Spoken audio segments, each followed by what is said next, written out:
Slavery ended in the United States in 1865, right? Yes, it did. Hey everybody, and welcome back. Today, Steve, 5 insidious things about prison labour.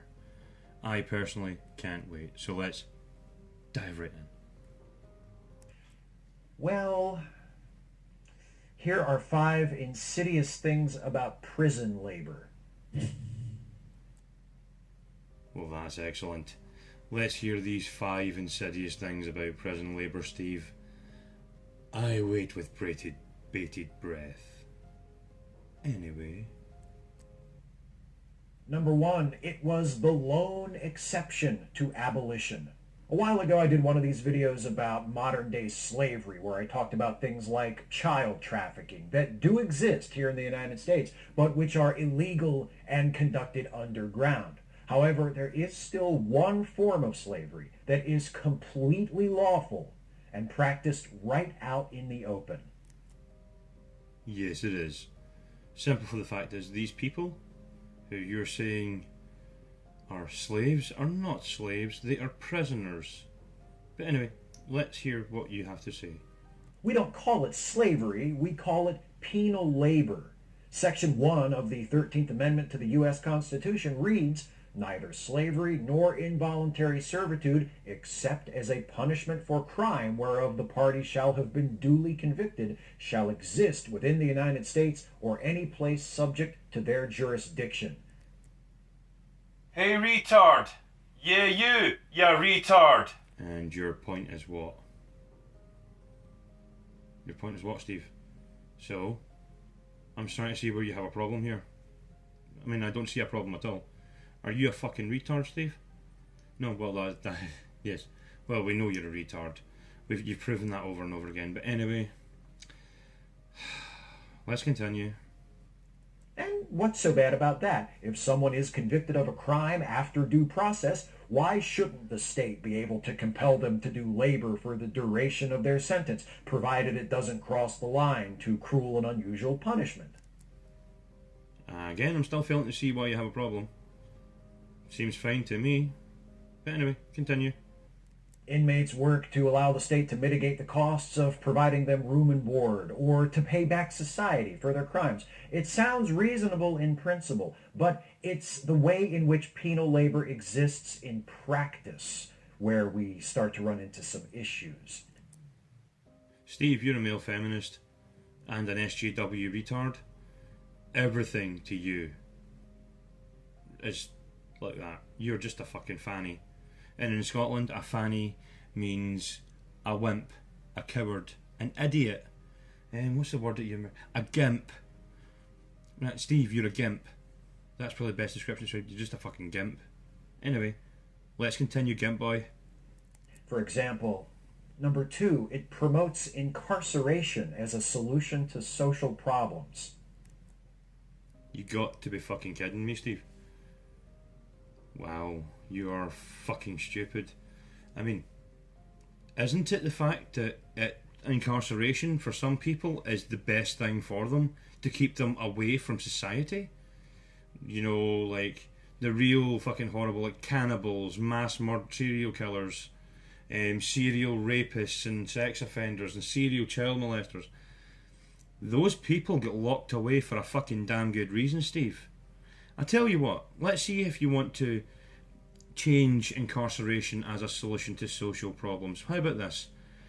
How about we take one of the biggest cannibal, psychopathic fucking killers in the entire of the States and put you in the cell with him for 15 minutes? Let's see what happens, eh? I think it'd be fucking hysterical, but that's just me. But let's see you have a sit down and have a nice old chat with that cannibal and try and sort out their social problems. Okay, because I would pay to see that one. Anyway, let's continue. The danger of relying on prison labor too much is that incarceration comes to be viewed not as a means of protecting society from dangerous individuals or rehabilitating or punishing offenders, but as a for-profit enterprise. Again, I'm failing to see where you have a problem. They gave up their rights to be an individual citizen the minute they committed a crime. If they have to work to pay back said debt to society, then so fucking be it. I don't have an issue with that. I doubt many sane people would. But anyway, you're not sane, so let's continue. You can't expect to address the problems of any society simply by locking up the lawbreakers and leaving it at that. But that's not what happens, Steve.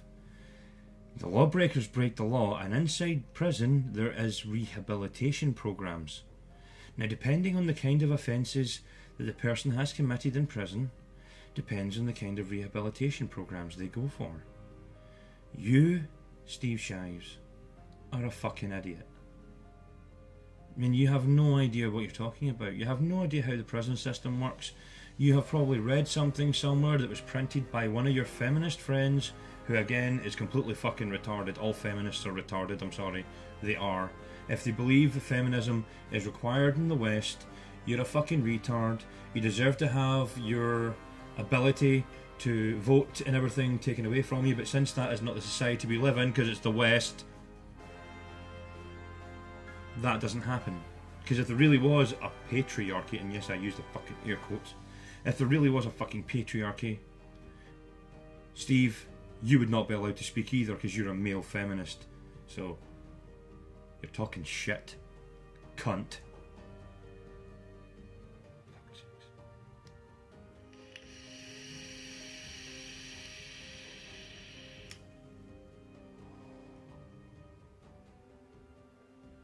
Motherfuckers. Anyway, let's continue. Solving social problems requires change, not just from those convicted of crimes, but institutionally, at all levels. That kind of change takes effort and time. And while we're waiting, there are plenty of companies who are only too happy to take advantage of the large and inexpensive labor force provided by the prison population of the United States. Well done to them. Good on them. Again, I'm failing to see where the problem is, Steve. My previous points stand. They gave up the right to being a free and independent individual when they committed whatever crime it is they have been charged with after due process. And that says it in the Constitution, after due process. If they have been found guilty fairly under within a jury of their peers, they deserve everything that happens to them. And if that means working, whether it be hard labour or other sources of work, making licence plates or whatever, then yeah, that's cool. No issues. Don't have a problem with that. In fact, it's probably better that they did something like that to keep them out the way of everybody else. And also, if it isn't something that's like hard labour or something like that, well, if it's hard labour, they're keeping fit. Right, keeping healthy, because they're working out, they're exercising. They'll be eating 3 square meals a day, they'll be having 3 hots in a cot. Yes, 3 hot meals and a place to sleep at night. Slight danger of rape and shivving. But other than that, you're getting a job out. They do actually pay you in prison, as far as I know. So you have some money to come out to. It's not as much as you'd get in there. I mean, it's only maybe $1 or $2 a day. But if you're in for 15 years, $1 or $2 a day is going to give you a lot of money when you come out. I mean, 365 days a year. That's $2 plus multiplied by 365. Do the math, it's not a fucking hand. So the money they'll have behind them will be enough to get them a place to stay, a place to go. But most prisoners are repeat offenders. And Steve, you leave all these little facts out, man. Seriously. I wonder where you're going with this, because if you're going to start saying fucking some really retarded stuff, I'm just going to start screaming and shouting at you for being a moron. But anyway, let's continue. Number 3, it's exploited by private industry. So maybe you do some research and you decide that you are not okay with the way prison labor currently works in the United States. And maybe you decide that until something is done to correct that situation, you're just not going to do business with companies that use prison labor. Well, good for you. And good luck with that. Goods and services produced by prisoners are everywhere. Among the mainstream companies which take advantage of penal labor are McDonald's, Walmart, Sears, Microsoft, Nintendo, Starbucks, UPS, AT&T, and Verizon, and there are dozens and dozens more. Excellent. That means the people who are actually doing these jobs in prison actually have a skill and a vocation. When they come out, they have experience. If they're working for Microsoft, if Microsoft's willing to employ them officially when they come out, they're already qualified to do the job. They're already doing the job. They already know what they're doing. Why am I the only one that sees this as a reasonably good thing? Or am I just fucking insane and losing my marbles and going mental? Because as far as I can see, this is okay. I don't have an issue with anything you've said here, Steve. And you're just making a mountain out of a molehill, something out of nothing. You are... Oh, what's a fairly adequate analogy for this? You're like the little boy who cried wolf. How's that one? We've heard you scream injustice so many times we don't even listen anymore. And one day you're going to actually say something that's actually truly about injustice, and nobody's going to listen, but not like we actually listen to you anyway. So, Steve, at the end of the day, mate, nobody gives a fuck what you think. Right, because to be honest, you're a gimp. You're a cuck. And I guarantee you are the least manly man that has ever existed in the history of men. And if you had half a fucking brain and a full spine, you know, I think that's, again, this is an old joke, but I was once told that you couldn't confuse Steve Shives with a book, for the simple fact is a book has a spine. So anyway, ladies and gentlemen, thank you very much for watching. My subscribers, thank you. I love you guys. You need to comment to me more. Let me know about you. Let me know what kind of things you like to hear. So talk to me.